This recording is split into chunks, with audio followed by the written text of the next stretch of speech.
Herkese merhaba, dizinin mini özeti ve gelecek bölümün gizli detaylarını sizlere anlatacağız.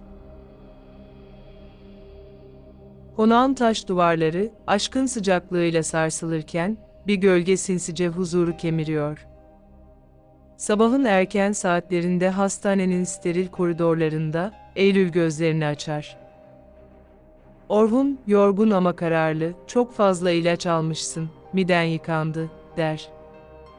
Eylül, başını eğip, çok utanıyorum, diye mırıldanır. Yaşananlar o kadar ağır geldi ki, ölmek istedim, diyerek gözleri dolar. Kimsem yok, böyle yaşamaktansa, Orhun sözünü keser, kanatlarımın altındaysan yalnız değilsin. Hira ile annemle konuş, destek olurlar.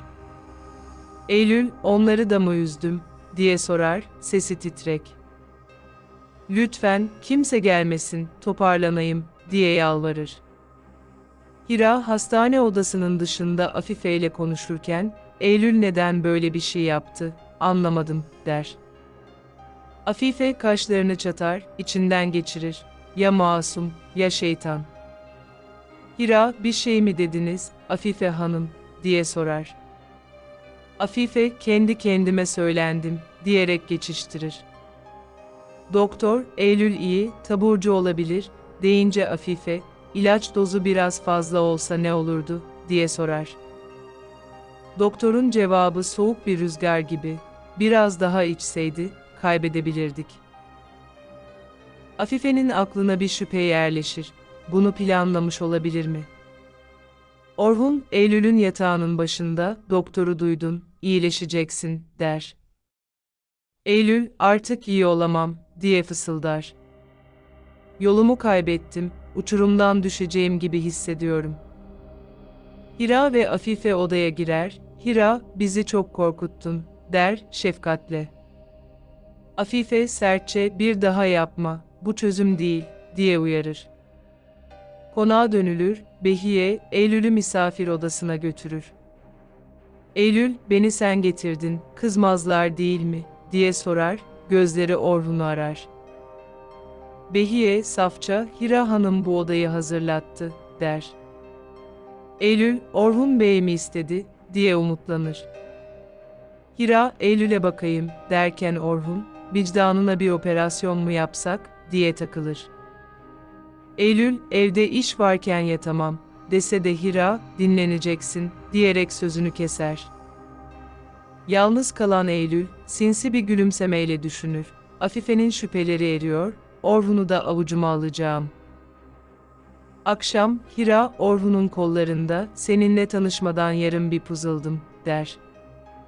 Sen geldin, her parça yerine oturdu.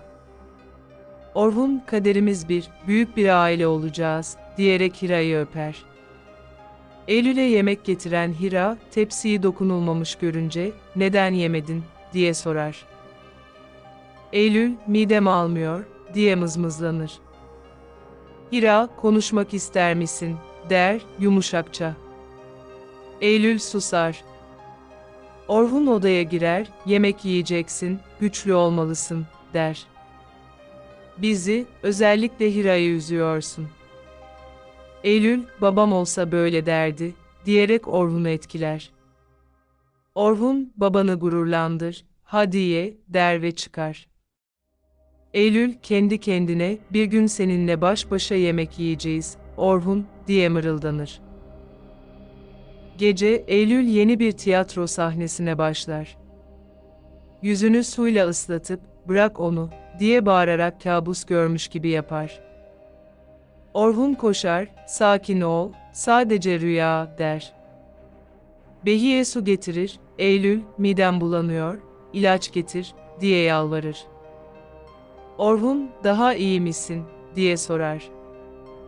Eylül, babamın omzunda huzurluydum, şimdi uçurumdayım, der, ağlamaklı. Orhun, gençsin, yeni bir hayat kurarsın, der. Ben olmasam da atlatırdın. Hira, kapıdan, Eylül'ün Orhun'a hayran bakışlarını yakalar. İçinde bir kıvılcım tutuşur. Şehirdeki evde, Aziz'in planları büyük patronu dize getirmek üzere. Sabah Suzan isyan eder. Ev hapis gibi, kömürlükte adam tutuyorsunuz, ne oluyor? Aziz, dediğimi yap, dikkatli ol, der ve Elif'e gider. Elif, namaz kılıyordum, der. Aziz, korkma, bugün baskın yapacağız, patron deliğinden çıkacak. Gürbüz, Ece'yi arar, tatili uzat, der. Ece, Aziz nerede, diye sorar, Gürbüz, yoğun, deyip kapatır. Kahve molasında Gürbüz, patron videoya sinirlenmiş, kellemizi alacak, der. Aziz, fare deliğinden çıkıyor, tam istediğim, diye sırıtır. Depoda sevkiyatı beklerken Gürbüz, ilk kez polis için iş yapıyorum, komik, der. Aziz güler. Çatışma başlayınca Elif, Aziz'i arar, silah seslerini duyar, korkudan donar. Gece Aziz eve döner, iyiyim, vişneli ekmek kadayıfı aldım, der. Elif, çok korktum, diyerek sarılır. Gürbüz'ün telefonu çalar, patron, malıma çöktün ha, diye bağırır. Ece'nin çığlığı yankılanır, abi, kurtar beni. Patron, kardeşini görmek istiyorsan Aziz'i getir, der. Konağın bahçesinde, Orhun ve Hira'nın aşkı bir bahar dalı gibi açarken, Eylül'ün gölgesi zehirli bir sarmaşık gibi uzanıyor. Hira, sabahın sakinliğinde, Eylül'e bakar. Burası huzurlu bir yuva, der, nazik ama kararlı. Bir daha böyle şeyler olmasın. Eylül, içinden geçirir. Huzurunu mu bozdum, soğuk kadın? Yüzünde masum bir maske. Orhun, iyileştin, deyince Eylül, senin sayende, der. Sana nasıl teşekkür etsem bilemem. Gözleri Orhun'da, niyeti karanlık. Hira, Orhun'a fısıldar, Eylül'de garip bir şeyler hissediyorum. Gözlerimi ondan ayırmayacağım. Eylül, kurnazca bir oyun kurar. Kabus gördüğünü iddia eder, çok korktum, yanında kal, diyerek Orhun'u tutmaya çalışır. Hira, Eylül'ün Orhun'a attığı ateşli bakışları yakalar. İçi allak bullak olur. Seninle konuşalım, der, Eylül'ü köşeye sıkıştırır. Bu yuva huzurlu, yanlış yollara sapma. Eylül, Hira'nın uyarılarını kulak ardı eder. Saçlarını açık bırakır, Orhun için süslenir. Bir fincan kahve yapar, yanına kalp şeklinde çikolata koyar. Hira'nın yıllar önce Orhun'a yaptığı gibi. Orhun çikolatayı görür, kahveyi içmez. Hira'ya sarılır, seni seviyorum, der. Eylül'e mesaj açıktır. Hira, Eylül'ün kafası karışık, diye düşünse de şüpheleri büyür. Sert bir uyarı için hazırdır. Şehirdeki evde, Aziz, Elif'e, her şey bitmek üzere, der. Dua et, sevgilim. Gözlerinde kararlılık. Gürbüz, Ece'yi kurtarmak için Aziz'i satmayı düşünür. Ama son anda bir tuzak planına katılır. Elif, asla ayrılmayacağız, der, Aziz'e sarılır. Kalbi umut ve korkuyla çarpar. Suzan, bileziklerim nerede, diye Akif'e sorarsa, Akif, babanla ber, diye geçiştirecek.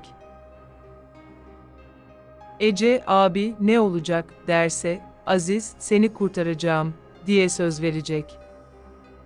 Konağın kapıları sırlarla aralanırken, gerilim tırmanıyor. Hira, Eylül'ün maskesini düşürebilecek mi? Orhun, bu oyunun farkına ne zaman varacak? Aziz, Ece'yi kurtarıp patronu yakalayabilecek mi? Aşk ve ihanet, konağı ve evi sarsarken, izleyiciyi nefes kesen bir macera bekliyor.